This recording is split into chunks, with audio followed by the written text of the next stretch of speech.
Hello friend, मैं आनंद राज। आप सब भी देखिए, एनआईओएस से जो लोग डीएलएड किए हैं और 6 to 8 में जो लोग फॉर्म डाले हैं, देखिए अब बीपीएससी समझिए इनडायरेक्ट रूप से या जैसे भी बोलिए, अब देखिए क्या कह रही है। तो देखिए लिखा हुआ है कि एनआईओएस से डीएलएड करने वाले अभ्यर्थी यदि बीएड पास है तो योग्यता संशोधित करें। अब देखिए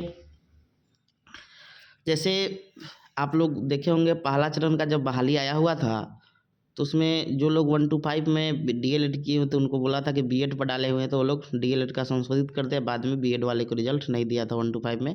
अब देखिए इस पर अब उसका क्या विचार है। अब सुप्रीम कोर्ट तो बोल ही दी है।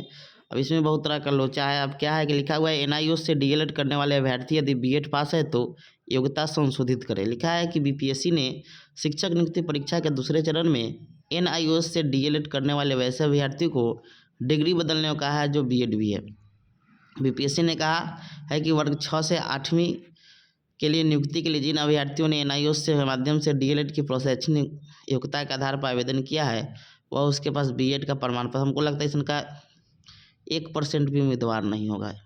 समझे, जो लोग एनआईओ से डीएल अपना से बी सब्जेक्ट से बीएड किए होंगे तो वो लोग 6 to 8 में अपना बीएड से ही डाले होंगे। समझिए, तो बहुत मतलब 9 के बराबर समझिए। देखिए बीएड 1 to 5 में वही लोग एनआईओ से डीएलएड किए थे कि जो लोग कर लिए थे फिर बाद में बीएड कर, लेकिन इसमें हमको नहीं लगता है कि 1% भी नहीं होंगे जो लोग बीएड किए होंगे और एनआईओ से फॉर्म भरे होंगे। समझे, अब समझिए अब क्या है इनके कहने का मतलब।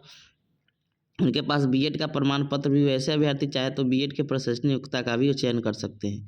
इसके लिए अभ्यर्थी 19 से 20 दिसंबर तक आयोग की वेबसाइट इतना पर जाकर अपने यूजर आईडी से बीएड के बारे में जानकारी दर्ज कर सकते हैं। अब देखिए लिखा है विकल्प में कर सकते हैं संशोधन।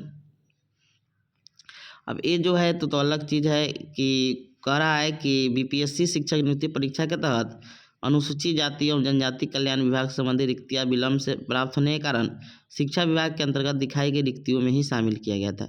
इसके लिए कोई अलग से आवेदन और शुल्क नहीं लिया गया है।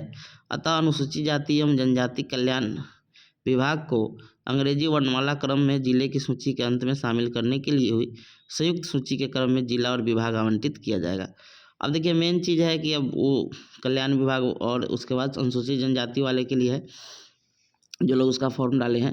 अब देखिए मेन चीज़ हम आते हैं कि एनआईओएस वाले के लिए। तो देखिए एनआईओएस वाले के लिए अब 6 to 8 में होगा कि नहीं होगा, समझे। तो एक समझिए कि औपचारिक रूप से बोल दिया गया है कि अपना डिग्री बदलिए।